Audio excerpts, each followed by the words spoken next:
আর এখানে 300 শতাংশ জমি আছে, ধানও খুব সুন্দর হয়েছে আলহামদুলিল্লাহ।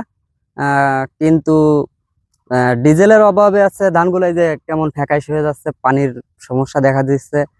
2 দিন বাজারে গেছিলাম, লোকাল দোকান, ওরা তেল দিতে পারে নাই। এখন খুব চিন্তায় আছে। আমরা যদি তেল না পাই, আমরা তো কৃষক, আমাদের সবই শেষ। কারণ এগুলো সব করছি দিন হওয়ার পরে, ঠিক আছে, ঋণ নিয়ে করা। এখন ডিজেলের জন্য আছে, আমরা খুব দুশ্চিন্তায় আছি। এখন যদি তেলের সংকটটা মানে পূরণ হয়, আমরা বেঁচে যেতে পারি আর কি।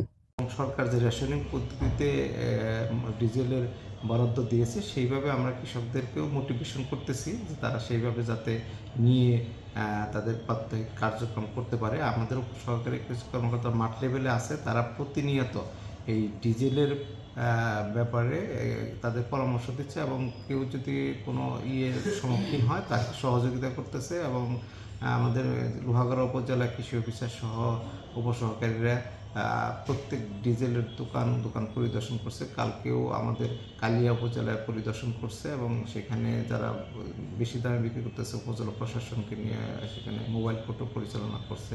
কালকেও আমরা সর্বক্ষণ মাঠে আছি, কৃষকদের আতঙ্কিত হওয়ার কিছু নেই। ওখানে বাজার থেকে ডিজেল কিনি, এখন ব্লক তো শেষের পথে, এখন শুধু তেলের দরকার। এখন তেলের শর্ট, প্রচুর দাম বেড়ে গেছে। আমাকে দেখা গেল যে সারা বছর ব্লক করেছি, এখন যদি ব্লকের দাম মার যায় তাহলে তো আমাকে খাওয়ার কিছু নেই সারা বছর। আমি 5 বিঘা জমিতে ধান চাষ করছি। এখন তো মনে করেন চৈত্র মাস, এখন যদি ডিজেলের দাম এভাবে বেশি থাকে তাহলে তো আমার প্রতি প্রতি একদিন পর একদিন তেল দেওয়া লাগে, ডিজেল দেওয়া লাগে। এখন মেশিন চালাতে গেলে ডিজেলের দাম যদি বেশি হয়, এটা আমাদের খুব দুর্যোগ হচ্ছে। কারণ আগে 10 টাকা করে কিনতে, এখন 20 টাকা করে কিনতে হচ্ছে।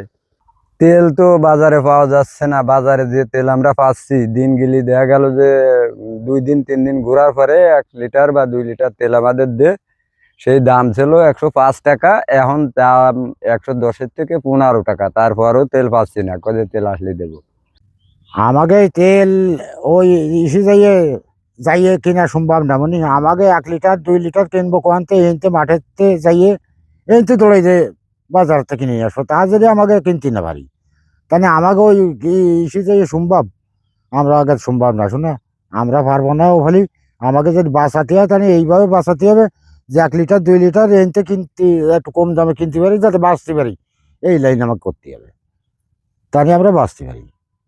আমরা সমিতির থেকে টাকা পয়সা নিয়ে আসছে, এই ক্ষেত কামার করেছি। এখন যে কষ্ট করে কিস্তিও দিতে হচ্ছে, লাস্টে যাই যাচ্ছে এই ধান পান যদি না হয় তাহলে আমরা কি খাই বাঁচবো? আর এই কিস্তি কিভাবে শুধাবো বলেন?